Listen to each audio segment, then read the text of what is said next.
Então, nós vamos dar início aqui a esse título que me levou a muitas reflexões.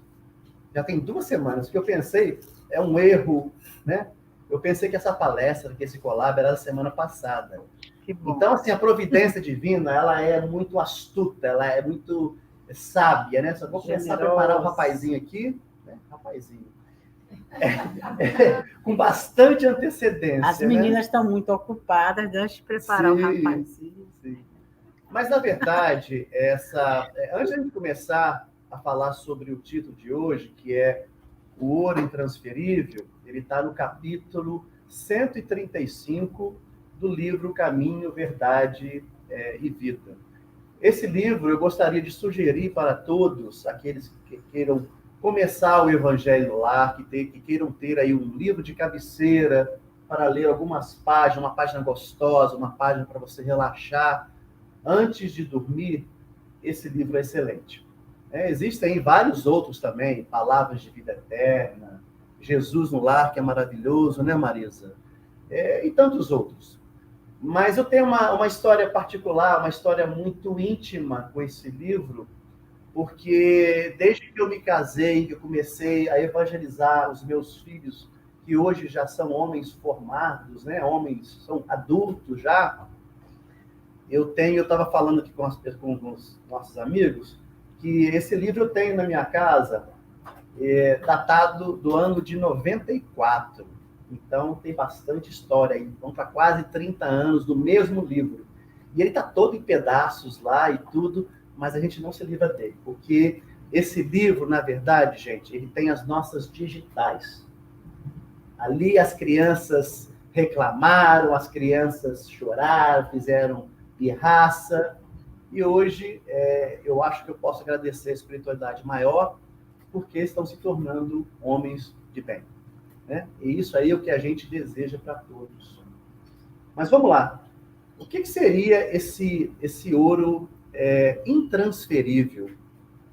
A gente sempre tem uma imagem aí de encontrar um tesouro imenso, né? Grandes fortunas, né? E a gente pensa em quê? Na fortuna material. É engraçado que a gente vai fazendo esses estudos, Marisa, que a gente começa a prestar atenção e tem coisas que nos chamam a atenção. Eu comecei a assistir alguns filmes, alguns documentários no Netflix, e tudo tinha um tesouro que era encontrado. Né? E o que você lembra de um tesouro encontrado? Aquele ouro que brilha, que dá aquele reflexo, você mal consegue manter os olhos abertos. Né, Marcelo? Imagina a gente encontrando um tesouro desse. O que eu faria com uma fortuna dessa? Mas a gente não se dá conta que por trás desse tesouro que foi deixado ali, existe alguém que o deixou. E como é que ele deixou um tesouro? Uma coisa que provavelmente foi muito trabalhada, foi muito suada, foi muito árduo para adquirir esse tesouro material. E simplesmente foi deixado ali. Ora, não conseguiu levar? Esse, provavelmente levou aí uma vida inteira para essa fortuna. A gente não quer julgar aqui como foi acumulada essa fortuna. Né? Pedras de ouro, cálices de ouro, cordões de diamante, tudo aquilo teve um trabalho, né? Ele foi forjado. Mas aqui no livro do Apocalipse, foi escrito por João, né? É bom lembrar aqui que o Apocalipse, todo mundo tem essa ideia, né? Apocalipse é uma coisa que vai acabar, é o mundo acabando. Né? Esse livro, às vezes, ele causa assim, muitas controvérsias. Então, ele tem que ser bem estudado, bem interpretado e analisado. E diz o seguinte, no começo dessa leitura, o ouro intransferível. Jesus disse a nós: aconselho-te que de mim compres ouro provado no fogo, para que te enriqueças. Logicamente, aqui, gente, Jesus não estava falando desse ouro material. Ora essa. Qual a fortuna que Jesus tinha na terra? Né? Que fortuna material que ele tinha? Não carregava nenhuma túnica de sandália. né? O engenheiro, o homem, o espírito maior que já entrou nesse planeta, chega aqui e não tem posses materiais. Então é claro que Jesus não estava falando desse ouro que a gente tanto almeja no plano material. O tesouro que ele fala aqui é aquele tesouro que nós conseguimos carregar com nós. E ele é individual, é de um a um. Cada um que vai trazer a sua bagagem espiritual. É por isso que o espiritismo, tudo isso se encaixa também na doutrina dos espíritos. Não existe a morte que existe é a morte do corpo. O espírito, né, vai de progresso. Experiência é experiência. Então, é muito bonito essa história, né? E em que se baseia toda essa fala de Jesus, né? Mais de 2000 anos atrás, ele já nos dizia para não acumulares esses tesouros que a traça pode comer, a ferrugem pode comer, e vai se degradar. Como é que estão os tesouros, Marisa? O que você acha desses tesouros aí que nós estamos falando? Nossa palavra para a Lina primeiro. A Lina seria a próxima, então. Onde estiver seu tesouro, estará seu coração, né? Antes do M. É por ordem, alfabética. Desculpa, gente. Boa noite, gente. Boa noite a todos.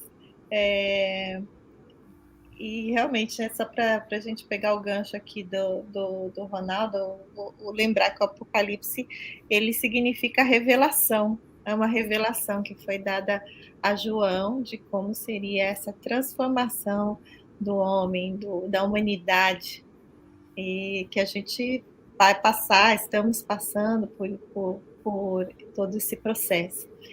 Mas pensando aqui no ouro intransferível, eu fiquei pensando, e o que é transferível? Né? Porque se a gente for pensar, primeiro ele fala em ouro, e tudo que a gente pensa, assim, do que a gente conhece ainda, que como o Ronaldo falou, no ouro, são essas riquezas, muitas vezes, materiais. Então, tudo que eu tenho aqui nesse plano físico, é transferível, né? Eu consigo vender, eu perco, eu transfiro para alguém, eu dou de presente. No momento em que eu desencarnar, vai ser tudo transferido para os meus herdeiros. Nada vai ficar comigo do que é daqui deste plano.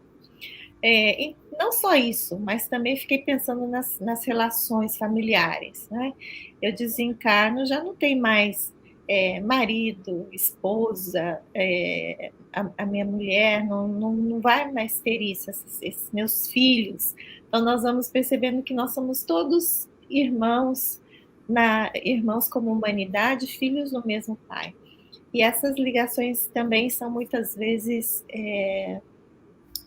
Fiquei pensando, isso é transferível, não é transferível? Eu pensei, bom, casamento, você não precisa nem desencarnar para ter um divórcio, acabou, pronto, cada um segue seu caminho, casa de novo. Os filhos nunca vão deixar de ser meus filhos, mas também no momento que eu desencarnar, eu vou ter que deixá-los seguir seu caminho. Se eles estiverem muito pequenos, vão ser cuidados por outras pessoas, então mesmo essa parte da maternidade vai ser coberta por outra pessoa. Então, assim, mesmo esses relacionamentos que nós fazemos entre nós também são, vamos dizer assim, transferíveis. Então, esse ouro intransferível, que ele fala que o ouro provado no fogo, né? Não é qualquer ouro. E ainda ele fala assim, compres. Então, existe uma troca, né? Hoje acho que no estudo de hoje foi falado sobre ação e tudo que é preciso fazer na vida, né? Para que a vida aconteça. Eu estava comentando com a Marisa, a vida é movimento, a vida é ação. Então, existe esse processo de compra desse ouro provado no fogo para que nós enriqueçamos. Não, bom, mas o ouro é intransferível, ouro, que ouro é esse que ele está falando? Ronaldo já falou aqui que são as nossas riquezas espirituais, né, as nossas conquistas espirituais. E como é que a gente compra isso? O que a gente precisa fazer? Qual é a ação que a gente precisa tomar para conseguir comprar esse ouro? E enriquecer, né? O que ele quer dizer com enriquecer? Então, Emmanuel vai nos levando nesse caminho. Então, acho que a primeira coisa que acho que a gente vai cobrir é esse ouro provado no fogo. O que é isso? Então, são as nossas conquistas de virtude, são as potencialidades da alma que nós já conseguimos fazer surgir em nós, ou que nós conseguimos fazer desabrochar um pouco, porque é um processo lento, a gente já sabe que a natureza não dá saltos, e então nesse processo de evolução nós vamos conquistando aos poucos essas coisas. Então a gente tá ouvindo o espírito puro, como disse Ronaldo, nas suas conquistas de si mesmo já completas, e falando com pessoas que ainda estão num caminho assim, estão lá no prezinho, mal chegaram na maternal, assim, estão começando a entender as palavras, né?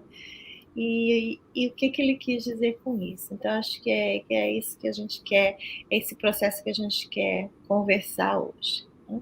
A Adriana falou aqui, penso que é o conhecimento e aprendizado, essas são as riquezas que ninguém nos leva. Né? O que nós aprendemos, realmente ninguém nos leva. Mas eu acho que assim, não só o que nós aprendemos, mas o que nós apreendemos. Porque eu posso ler aqui o texto hoje e aprender um conceito novo, mas enquanto eu não colocar isso em prática, na minha experiência, e fazer com que isso faça parte de mim, até o ponto de que isso entre no meu automático, não é? Aí eu conquistei. Se eu faço bem automaticamente, sem pensar, da mesma forma que eu respiro, aí acho que eu conquistei. Isso é uma conquista do meu espírito. Enquanto eu estou nesse vai e vem, esqueço, um dia eu caio, no outro dia eu tenho que refazer, porque eu não entendi direito, aí ainda estou no processo do aprendizado. Né? Somos então, bem nós, né, Marisa? Deixa eu ver se eu estou entendendo a história que vocês estão contando.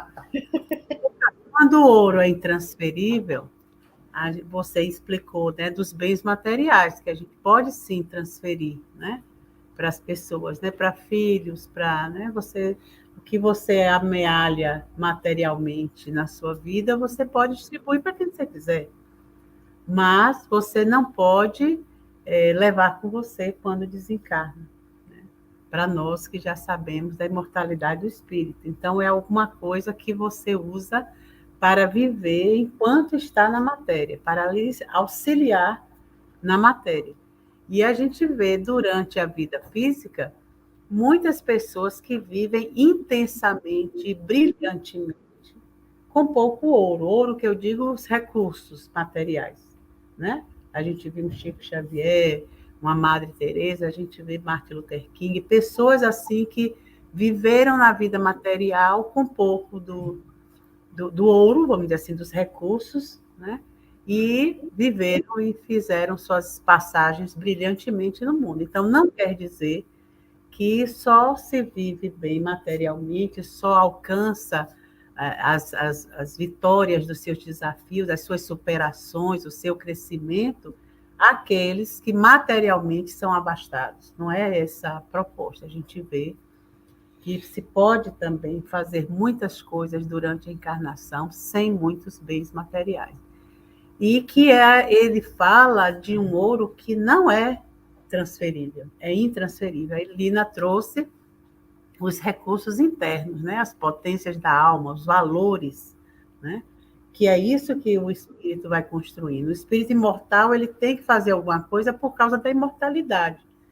Quando a gente pensa numa vida física de 60, 80, 100, nós aqui que vamos a 150 anos, mesmo assim tem um limite depois vai acabar a brincadeira.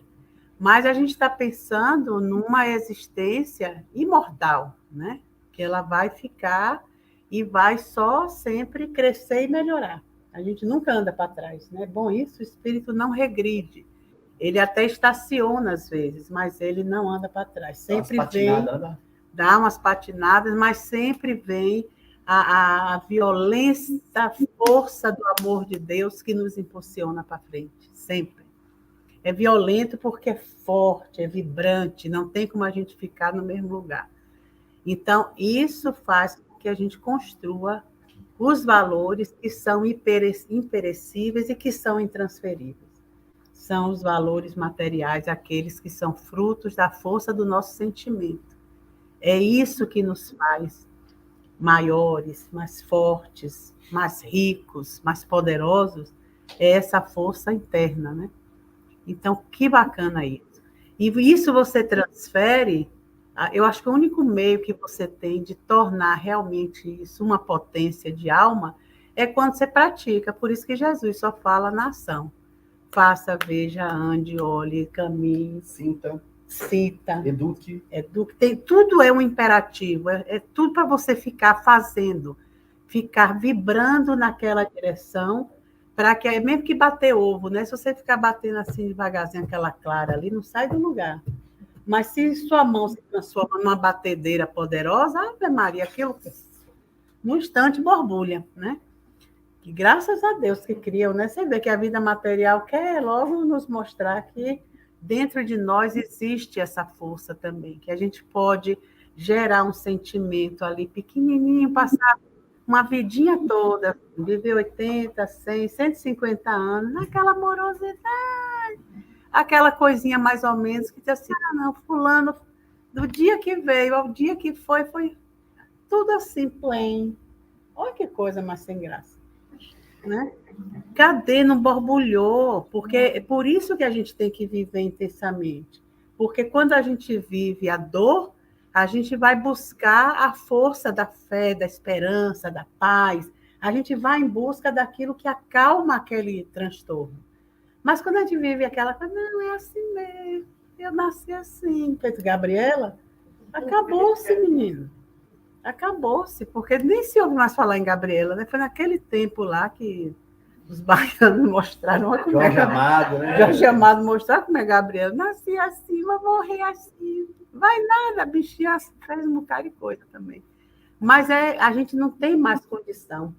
E quando a gente tenta viver uma amorosidade, uma coisa assim, paradinha, plain, vem a vida e atropela. Né? Aí ele botou, ainda bem que esse ouro é luz individual, é isso mesmo, é individual. Só a gente sente, só a gente faz vibrar, só a gente faz produzir, só a gente vive assa. Não tem. Você vê que quando uma pessoa está doente na depressão, você tem que fazer de tudo para aquela pessoa começar a sentir de novo a vida que está nela. E não tem como, não tem remédio, não tem nada. Tem que ser alguma coisa que comece a dar um clique. É um conjunto de terapias, vamos dizer assim, né? Que ajudam aquela pessoa a tomar de novo o prumo da vida e caminhar. Mas toda vez que a gente para, a gente adoece. Toda vez que a gente... Qualquer coisinha, aí vem uma paulada, ai, não pode. Não é. Por isso que a gente tem que viver compreendendo os momentos, né? Se não viver compreendendo, entendendo o que é que está acontecendo. É isso, isso e isso. E agora, o que é que está acontecendo? Nunca baixar a cabeça para nada. Nada, não, agora pronto, acabou-se tudo. Quando veio o Covid, né? Agora o mundo se acabou. Aí foi todo mundo se trancar. E nem sei para onde ia dentro das casas, né? Não sei se abrir um buraco e a gente ia pelo ralo, quando estava tomando banho. Ai, não, vai puxar todo mundo pelo ralo e levar. Teve 1000 fantasias assim, né? Mas é uma coisa que é uma construção, né? É uma construção interna que você não transfere e apenas troca, né? Você pode ter uma moeda de troca, mas não pode dizer assim, não, eu vou dar isso que eu estou construindo em mim para fulano, e fulano vai ter o que eu estou dando a ele. Não dá. Que pena, né? Senão a gente estava aqui bem. Sem dúvida. Adriano, esse seu comentário ele é bem interessante. Ainda bem que esse ouro de luz é individual e proporcional ao esforço de cada um. Eu não posso passar fruto do meu esforço, do meu trabalho, do meu aprendizado para os meus filhos. E os meus filhos também não podem pagar por algum erro que eu tenha cometido, ou que eu venha cometer agora, no futuro. Essa semana, uma pessoa muito querida, ela me fez exatamente essa pergunta. Olha, aquela passagem da Bíblia, ou existem algumas passagens da Bíblia que falam que pessoas nascem com uma certa deficiência devido ao que os pais fizeram no passado. Não. E Jesus, ele é muito claro a esse respeito na passagem quando ele cura aquele cego de nascença. Você lembra disso? Né? Os apóstolos chegam para ele e perguntam, mestre, quem pecou? Ele ou seus pais para que ele nascesse dessa maneira? Ou seja, ele nasceu, né? O judaísmo naquela época já tinha essa ideia de várias vivências da perpetuação do espírito. E você vê pela pergunta aqui dos apóstolos, se não me engano, é João que faz essa pergunta ao Cristo, e ele fala, nenhum nem outro. Ele nasceu aqui para que ele pudesse enxergar Deus de uma forma diferente. Ou seja, quando você tem uma encarnação dessa maneira, que ela é, aos nossos olhos, penosa, ela é um grande sistema de educação para aquele espírito. Então, eu expliquei isso a essa pessoa, e essa pessoa teve um entendimento melhor. Quando eu estava fazendo esse estudo, durante essa semana, sempre me viam duas portas, eram muito visíveis para mim. A porta larga, convidativa, a do ouro, né? Aquela que, de longe, você consegue enxergá-la aberta, com todo aquele ouro reluzindo, né? Te chamando, vem, bota a mão nesse tesouro aqui. E aquela porta estreita, né? Aquela porta que você vê a distância que você vai ter a dificuldade de passar. Realmente, a porta estreita, ela é difícil, mas é ali que está o grande aprendizado do espírito. Ela não é chamativa, ela se apresenta. De uma forma ou de outra, a gente tem essa intuição, eu preciso passar por essa porta. E é por isso que nós estamos aqui. É por isso que uma noite de hoje, que vocês, que as pessoas que estão assistindo à internet, poderiam estar assistindo inúmeras outras coisas. Nós poderíamos estar fazendo inúmeras outras programas aí fora. Mas não. Alguma coisa me diz que eu preciso aprender um pouco mais. Porque parece que uma certa vivência do espírito, ele já caiu tanto, ele já tropeçou tanto, que ele fala, não, peraí, eu preciso mudar. Eu preciso ser mais feliz. Eu preciso enxergar com os olhos da alma. E essa semana, eu ainda agora estava conversando com a Marisa aqui, eu tive uma cena que me impactou muito, que ela me tocou profundamente. Como vocês sabem, nós ainda temos, nesse país que nós vivemos, que nós abraçamos, no país que nos acolhe, a sentença de morte. Eu sou contra a sentença de morte. Mas, em um depoimento de um rapaz, que é um rapaz, não é um homem velho, eu não sei exatamente o que ele causou, o mal que ele causou, o tamanho do estrago, né? Vou botar esse estrago aqui entre aspas, que ele causou à sociedade. Mas ele está sentenciado à morte. E parece que agora, nessas próximas semanas, e ele pediu um espaço maior de tempo para a sua sentença. Prestem bem atenção, porque ele não está pedindo para que sua sentença seja anulada. Ele está pedindo que a sua sentença seja prorrogada, um pouco mais adiante. Mas por quê? Porque ele quer fazer uma doação de órgão. Ou seja, nesse quadro geral de estragos, não deu certo. Eu tive tudo aquelas oportunidades que nós listamos hoje no grupo de oração. nós sentimos, nós falamos, nós educamos, né? Foi enumerado ali várias coisas que nós temos, várias bênçãos que nos foram concedidas, e muitas das vezes nós não conseguimos enxergá-la. Nenhuma delas. Mas é diante de um quadro desse que a gente vê o despertar e a reflexão do espírito. Olha, o mundo que eu vivo, eu causei muitos danos. Eu não sei se ele matou, se roubou. Eu fui sentenciado pela lei humana, porque não é a lei de Deus. A lei de Deus, ela é totalmente contrária. Vida e vida em abundância. Né? Quando você aniquila, quando você dá uma sentença dessa para uma pessoa, você não apenas está matando aquela pessoa, aquela vivência dela. Você está aniquilando a possibilidade desse espírito de se reverter. De refletir dentro de uma cadeia, dentro de um programa da APAC, eu gosto sempre de repetir o programa da APAC do Brasil, que é maravilhoso, de se reformular. Eu errei. Paulo de Tarso não fez isso, gente? O grande homem da lei, o grande, né, enviado ali, ao encontrar Jesus, caiu do cavalo, do camelo, seja lá o que for, na estrada para Damasco, né? Peraí, eu errei pra caramba, mas eu vou mudar. Daqui por diante, eu vou procurar acertar mais do que errar. Ele não ficou se lamentando lá atrás. Ah, caramba, matei, não dá certo. Ou seja, não houve um auto-sentenciamento de Paulo de Tarso. Vou fazer diferente daqui por diante. E você vê um caso desse que me tocou profundamente, né? O rapaz está sentenciado, ele vai morrer. Mas espera aí, me dá mais um tempinho, que eu quero fazer alguma coisa de útil por mim, pelo mundo que eu vivo, pelo mundo que eu não consegui enxergar. Então ele está pedindo ali um tempo maior para essa doação de órgãos.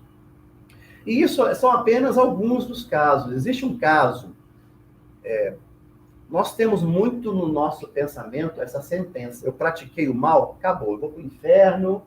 Quando eu sair, se você é espírita, você vai cair no umbral, vai ser lá igual o filme do nosso lar, André Luiz, na lama, comendo água podre, sendo perseguido. Não é assim. Isso era 1900 e bolinha agora. Justamente. Tem um livro, gente, que eu quero mencionar esse livro aqui, porque quando eu ouvi falar desse livro pela primeira vez, foi através do Divaldo Franco. E o Divaldo falou desse livro com tanto entusiasmo, com tanta bondade, que eu falei assim, eu tenho que ler esse livro. É o livro Voltei. Do irmão Jacó, né? Ele é intitulado do irmão Jacó, mas por trás ali é o Frederick Figner.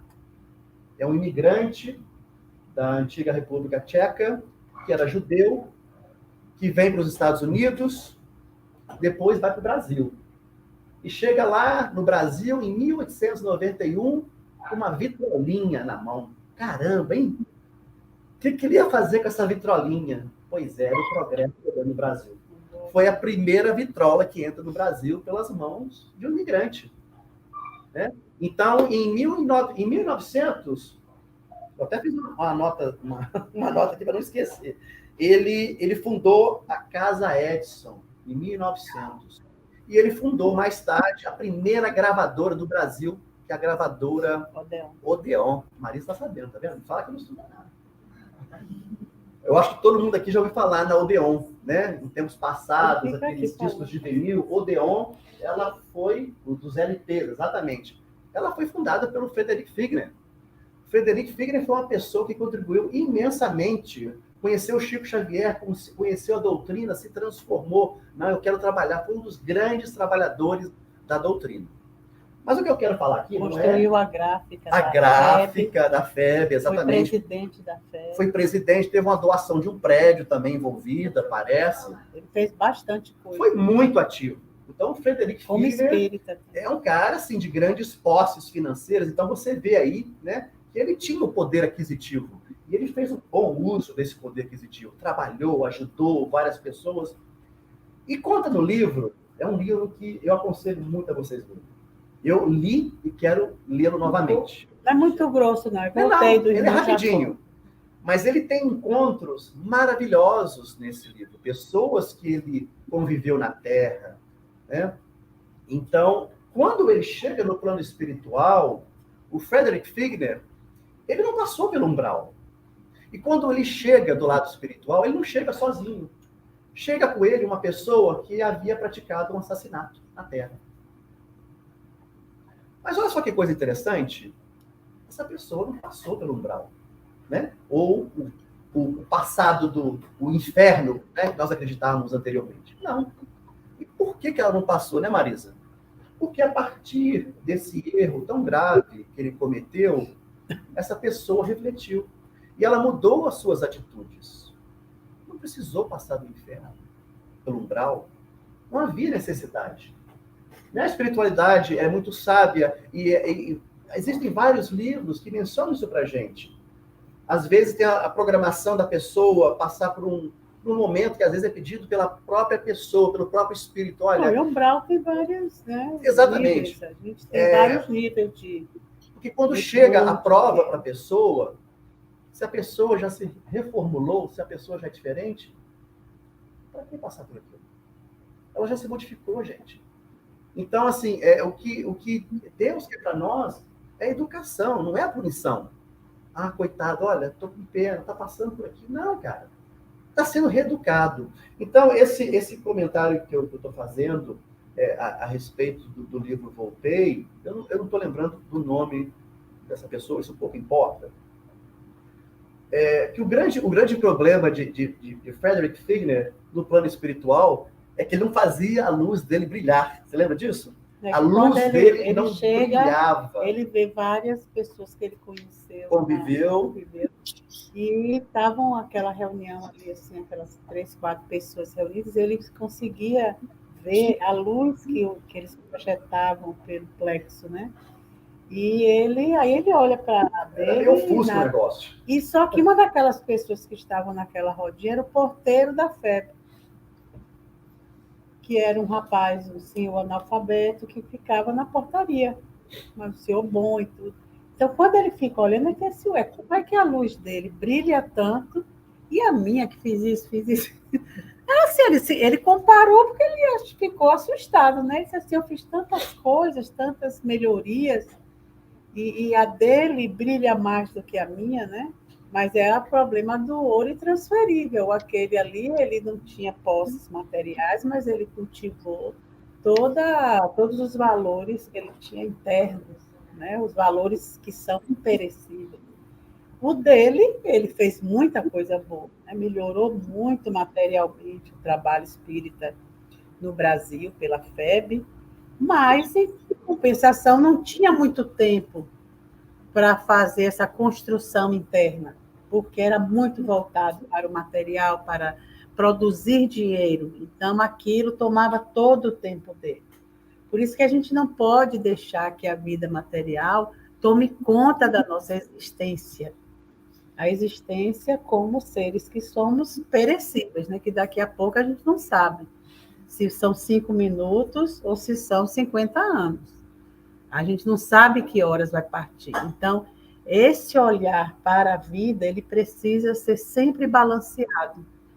O que é que eu estou fazendo com a minha existência imortal dentro de uma existência limitada que é material, é simplesmente a escola da vida. Eu só vim aqui para poder me movimentar e crescer, e poder exemplificar, e poder fazer aquelas coisas que eu já tenho em mim vontade de executar e não faço. Então, porque às vezes a gente pensa que vai dar tempo, mas não dá. Por isso que tem que ter esse balanço, né? Não é deixar tudo, porque a gente tem os missionários que fazem isso, né? A gente viu Jesus, Chico, Divaldo, aí todo mundo nesse Madre Teresa, todo mundo num caminho assim, mas com um objetivo maior da existência espiritual, não para si mesmo, mas para deixar o exemplo. Porque se a gente não tiver esses exemplos, a gente passa a ficar tão envolvidos no mundo material que a gente não vê o resto.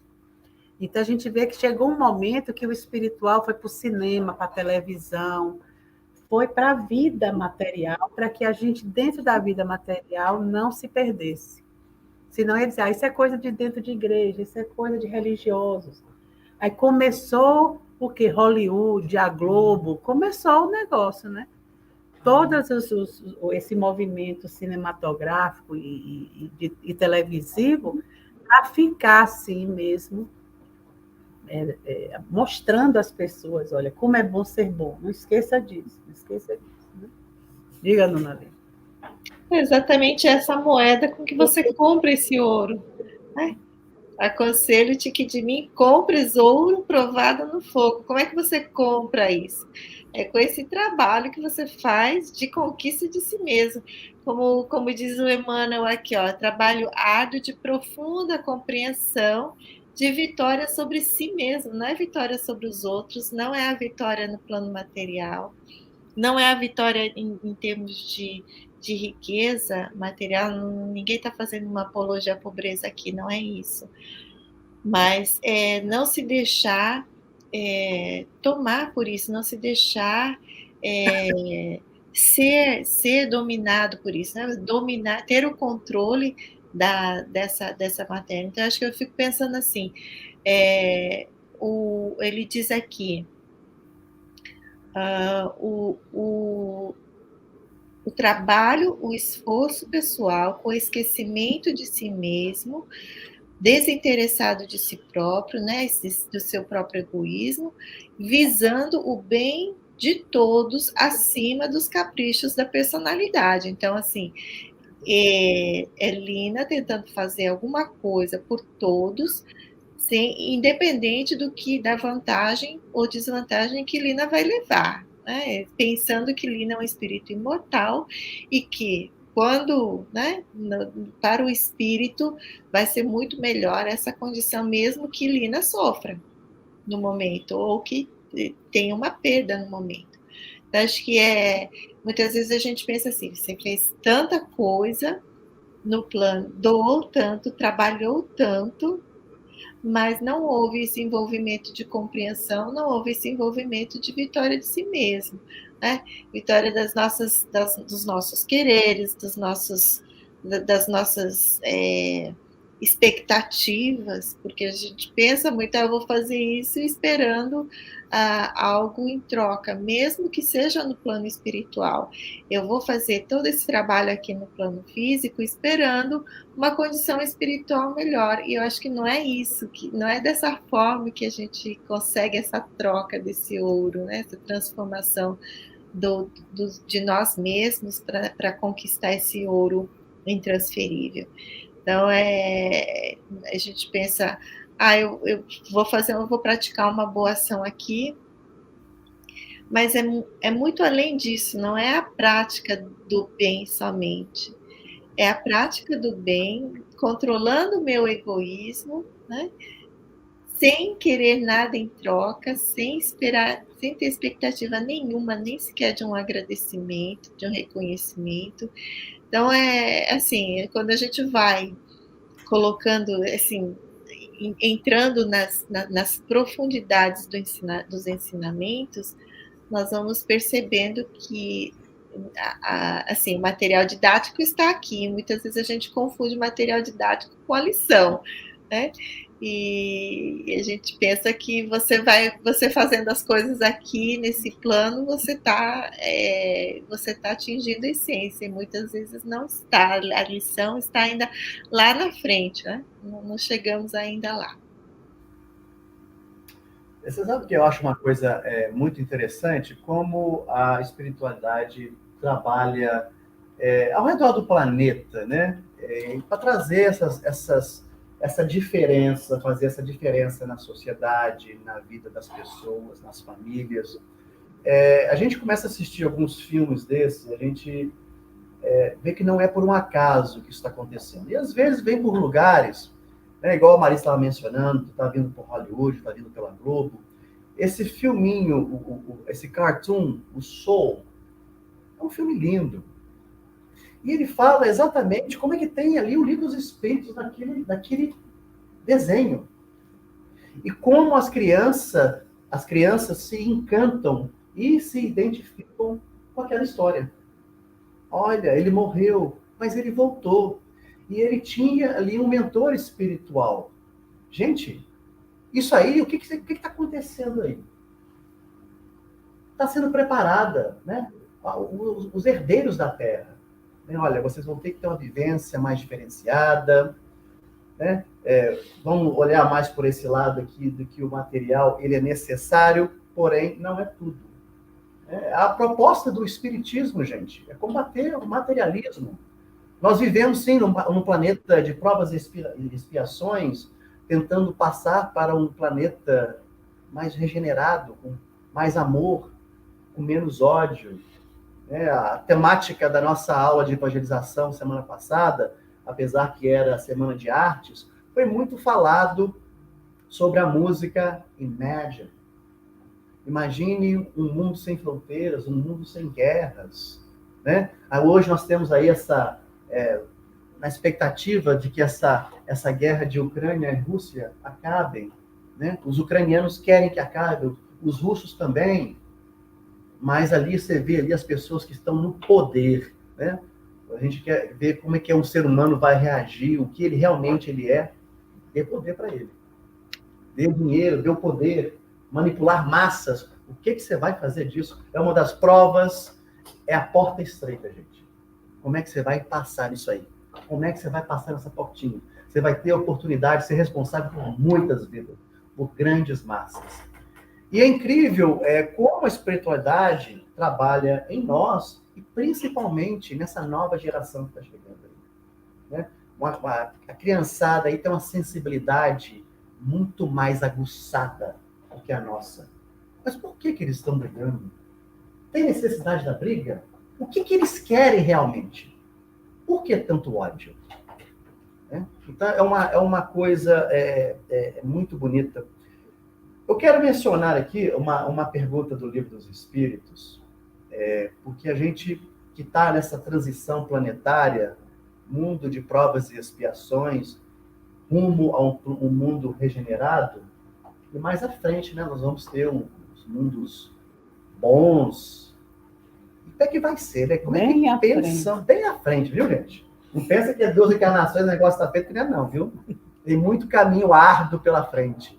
Muita porta estreita para ser passada, né? Mas eu fiquei imaginando, e eu estava assistindo uma palestra do Arthur Valadares, que fala justamente desse tema de hoje, e a pergunta 967 do Livro dos Espíritos é a seguinte: em que consiste a felicidade dos bons espíritos? Em conhecerem, a resposta, em conhecerem todas as coisas, em não sentirem ódio, nem ciúme, nem inveja, nem ambição, nem qualquer das paixões que ocasionam a desgraça dos homens. Ou seja, o que eles realmente querem é um bem comunitário. A resposta é bem mais extensa, tá? Isso aqui eu resumi um pouco. Então, realmente, né, Marisa, falta um bom caminho pela frente para nós. Mas essa reflexão dessa pessoa, desse rapaz, que pediu uma extensão de tempo para que um órgão dele seja doado, para que ele possa se redimir de alguma das suas falhas, né? Eu não gosto de usar, né? Muitas pessoas falam, pecador. Então, todos nós adquirimos ao longo de nossas vidas responsabilidades. Todos nós. Né? Se eu matei, eu tenho a responsabilidade de resgatar isso de alguma forma, eu tenho que dar vida, eu tenho que, de repente, ser um médico que vou, né, dar as boas-vindas, acolher as pessoas, coisas desse tipo. Né? Porque não faz sentido essa sentença do pecador. É pecador, acabou. Não é por aí. O que você acha, Marisa? Eu não. Desculpa. LM, depois do L. Aqui. Alfabético. O que você achou dessa resposta do Espírito, Lina? Essa questão do conhecimento, né? Conhecimento, fazer o bem, acho que isso é questão da felicidade do espírito puro, mas se a gente for pensar na infinitude de planos da evolução, nós vamos aprendendo que é bom, o quanto é bom ser bom, como diz Humberto, se nós soubéssemos todo o bem que faz para a nossa saúde, para nós mesmos. Mas eu queria só deixar aqui para as considerações finais uma historinha que eu li outro dia. É um menino que ele aprontava muito, né? O Joãozinho. Então, toda vez que ele fazia uma travessura, a mãe dele ia lá e dava com um caniço na perna dele. Isso já faz muito tempo, tá, gente? Quando isso era permitido. Mas na geração passada. E aí um dia ele foi pegar uns biscoitos que estavam no armário escondido lá em cima. Ele sabia que a mãe escondia, a mãe não estava em casa, ele pegou. E no que ele foi pegar, o negócio caiu, era de vidro, quebrou tudo. E ele foi lá, pegou a vassoura, limpou tudo, jogou tudo no lixo. Aí ele já pegou o caniço e ficou esperando a mãe dele sentada na porta. E quando a mãe chegou, já viu ele naquela situação, falou: o que foi que aconteceu, meu filho? Ele falou assim: não, mãe, que eu fui tentar pegar os biscoitos, aí eu derrubei a vasilha, quebrou o vidro e eu já limpei tudo. Já está tudo limpinho, mas eu sei que eu mereço, né? Açúcar. Aí a mãe dele sentou do lado dele e falou assim: meu filho, quando eu te dou essa surra com caniço, é para você aprender que aquilo que você fez não deve ser repetido. Você, quando fez isso, você já entendeu, você já limpou, você já fez isso, eu não vou bater em você, você já entendeu a sua lição. Eu acho que a gente faz muitas vezes, como disse Ronaldo, a gente faz isso com Deus. A gente pensa que a gente faz uma coisa que a gente não devia, mas quando a gente já sabe que não deveria fazer aquilo, a gente vai tentar consertar. Isso está na nossa consciência, as leis de Deus estão na nossa consciência. Mas eu acho que é essa conquista de nós mesmos, né? De compreender essa profunda compreensão e de fazer o que for possível dentro das nossas mãos, dentro da nossa responsabilidade, fazer os reparos necessários dentro do que a gente consegue, do que está no nosso alcance. Isso é um ouro intransferível, isso é uma conquista que não vai ser tirado de nós jamais. Então, né, aquela boa parte de Maria, o aprendizado, que acho que é a educação, porque não é só instrução, né? Não é só receber a instrução, mas ter essa educação dentro de nós, de que cada vez que isso acontecer, a gente vai lá tentar acertar o que fez de errado, pedir desculpas, pedir perdão, fazer o melhor possível dentro da nossa capacidade. E isso que acho que não é pedido nada além do que nós conseguimos fazer, do que nós sabemos e podemos fazer dentro daquilo que nós conhecemos. Mas cada vez que a gente aprende mais, conhece mais vai ser exigido. Então, é claro, né, quem muito foi dado, muito será pedido por causa dessa proporção. Você sabe mais, você tem condições e maiores recursos para entender e fazer melhor. Então, acho que esse trabalho constante, nessa atitude, nessa ação constante de estarmos nos burilando, nos deixando burilar por esse fogo, né? Esse ouro provado no fogo. Nós somos esse ouro também, eu acho. E nós também estamos sendo provados no fogo, de acordo com o que cada um aguenta. A quentura é de acordo com o que cada um pode, mas nós também estamos aos poucos, o Mestre está nos transformando, está nos guiando com esse jugo, né? Esse jugo suave, mas constante, eu acho que na direção do bem, na direção do Pai, na direção de entendermos essa lei divina que está dentro de nós mesmos. É isso.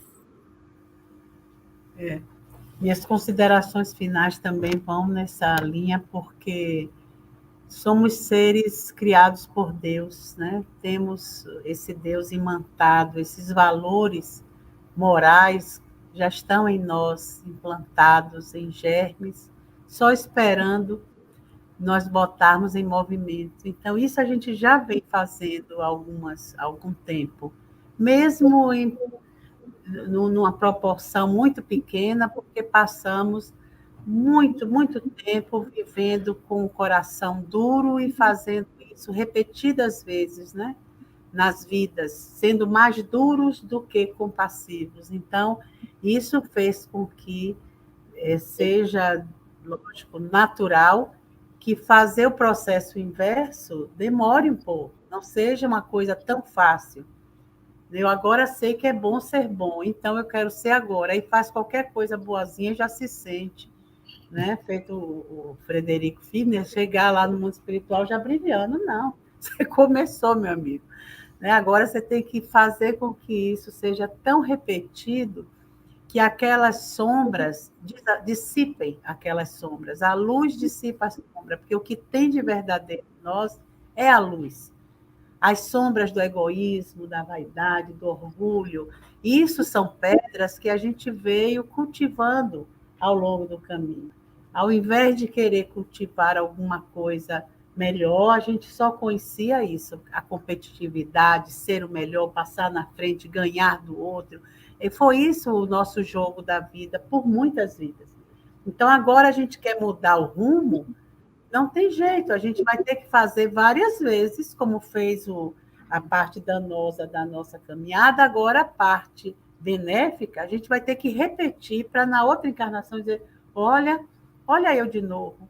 Eu sempre apreciei, assim, aqui nos Estados Unidos, quando a gente já tem 20 anos nesse centro, mas teve 7 anos, né, lá no Caridade, então, desde que eu estou aqui na América, que eu estou dentro do centro.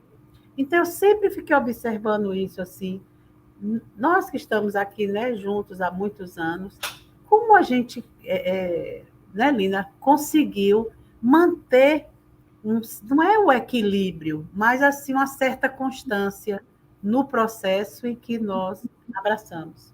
Porque não é fácil, porque a vida vai girando, né? É filho nascendo, é filho crescendo, é o trabalho dobrando, é tudo. Então, você vai vivendo o jogo da vida material, querendo viver de uma forma mais equilibrada. Não é fácil.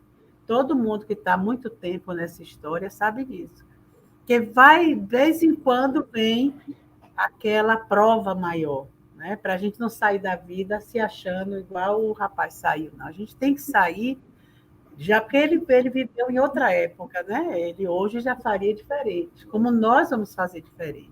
Quando nós desencarnarmos, nós vamos sair nos avaliando, né? Fazendo esta avaliação. O que mais eu poderia ter feito, como esse preso que você citou teve essa chance dentro da cadeia, vivendo uma prisão, esperando a morte.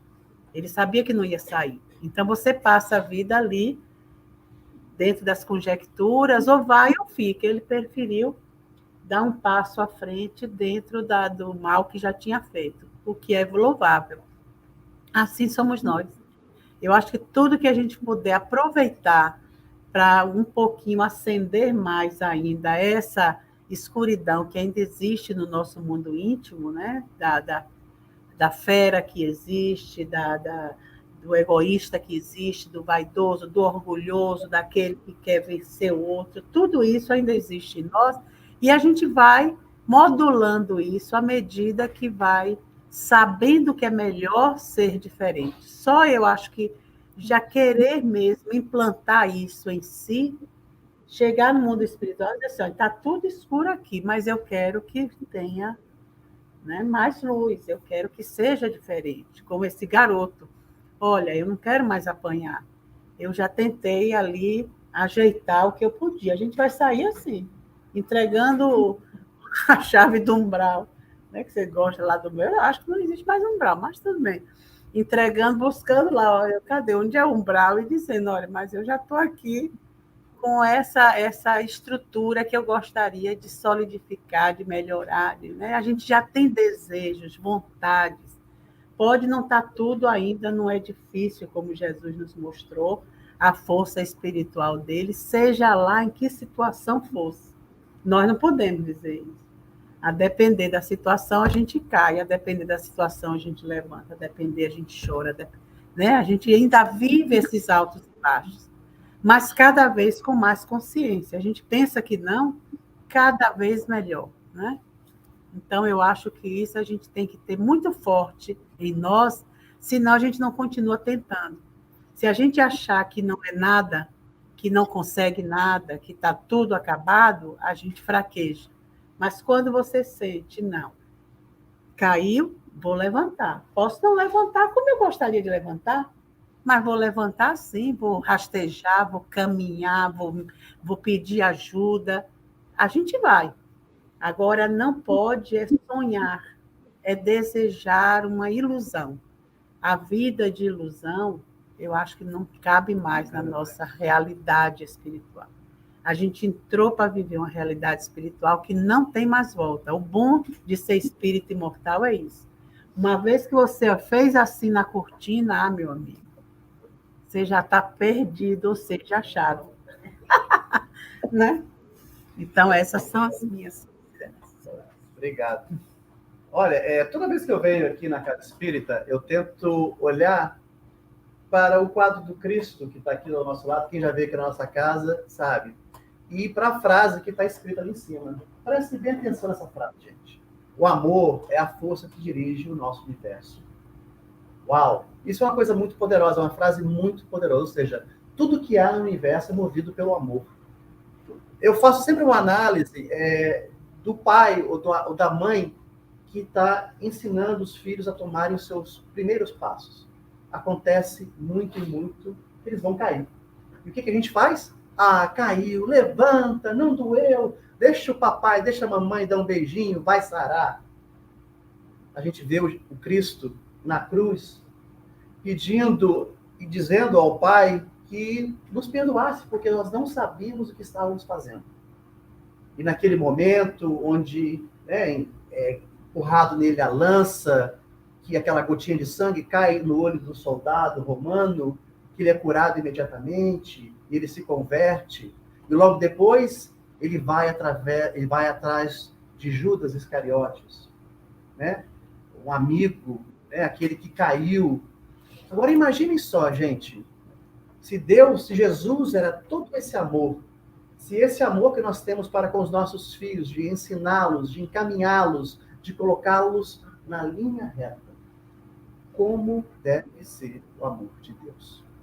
É só uma reflexão, porque é muito difícil de imaginar, mas eu tenho certeza que Deus tem planos maravilhosos para cada um de nós. Mesmo você que está numa cadeia e que está sentenciado pelas leis humanas, para ele também. Eu vi essa semana uma palestra muito interessante em que o palestrante espírita falava justamente sobre isso, que a visão de Deus, que ele tem de Jesus e que ele tem dessa pessoa que está encarcerado, o amor que ele tem pelos dois é o mesmo. Um já acordou, um já tem um espírito crístico, o outro ainda não despertou. Mas Deus está presente aqui também. Então é só uma reflexão para todos nós. Deus ama todos nós. E o amor é a força que dirige o nosso universo. Obrigado, gente.